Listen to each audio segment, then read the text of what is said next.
आगे बढ़ते हैं। इस समय आप जानते हैं, जैसा कि बताया आपको, भाद्रपद का महीना चल रहा है और इस महीने किन चीजों का सेवन आपको बिल्कुल भी नहीं करना चाहिए और किन चीजों का त्याग करना चाहिए, आइए पंडित जी से जानते हैं।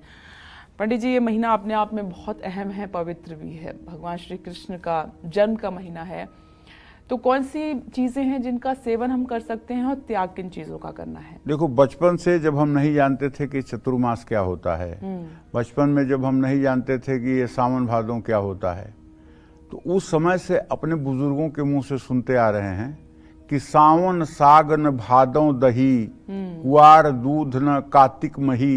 ये हमारे पूर्वांचल की भाषा है, बनारस में ये भाषा चलती है।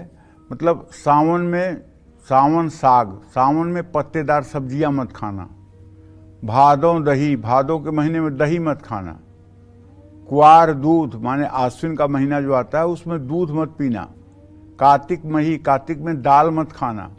ये चीजें बचपन से हम सुनते आ रहे हैं जी। और जब बड़े हुए, शास्त्रों का अवलोकन किया, तो शास्त्रों में यही बातें निकल करके आई। जो इतनी आसानी से हमारे पूर्वज कह दिया करते थे, वो बात हमारे शास्त्रों में बड़े गंभीरता से लिखी हुई है। तो कहने का आशय ये है कि इस माह में अनेक लोग व्यवहार के कार्य के निषेध होने के कारण ये माह शून्य मास भी कहलाता है। इस मास में नए घर का निर्माण आप नहीं करवा सकते, विवाह नहीं करवा सकते, मुंडन नहीं करवा सकते, सगाई नहीं करवा सकते, मांगलिक कार्य नहीं करवा सकते।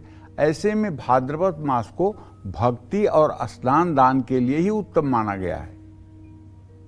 अच्छे स्वास्थ्य की दृष्टि से भाद्रपद मास में दही का सेवन नहीं करना चाहिए।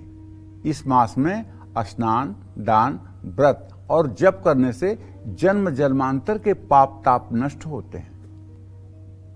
भाद्रपद मास में वाणी की शुद्धता के लिए गुड़ का भी त्याग करना चाहिए। लंबी आयु के लिए और पारिवारिक सुख के लिए तली हुई और मसालेदार चीजों का भी त्याग करना चाहिए। तिल और नारियल के तेल का भी त्याग करना चाहिए। भाद्रपद मास में कच्ची चीजों का सेवन करने से बचना चाहिए।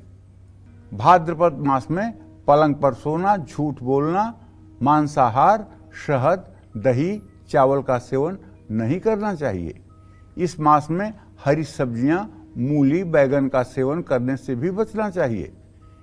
ये सब कुछ छोटे छोटे ऐसे उपाय हैं जो हमें स्वस्थ रहने में सहायक होंगे। क्योंकि एक बात अच्छी तरह से जान लीजिए कि अगर सनातन धर्म में कोई बात शास्त्र सम्मत बोली जा रही है तो वो ऐसे ही नहीं है, उसका कोई न कोई अपना लॉजिक है, उसका कोई न कोई अपना वैज्ञानिक महत्व है, उसका कोई न कोई आधार है, उसका कोई न कोई धरातल है।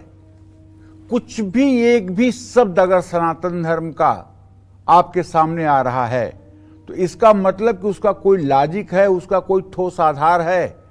ऐसे ही नहीं कि ये कर लीजिए, ये कर लीजिए, ये कर लीजिए, ना, उसका ठोस कारण है, इसी कारण से वो कार्य होता है, इसमें कोई संशय नहीं है।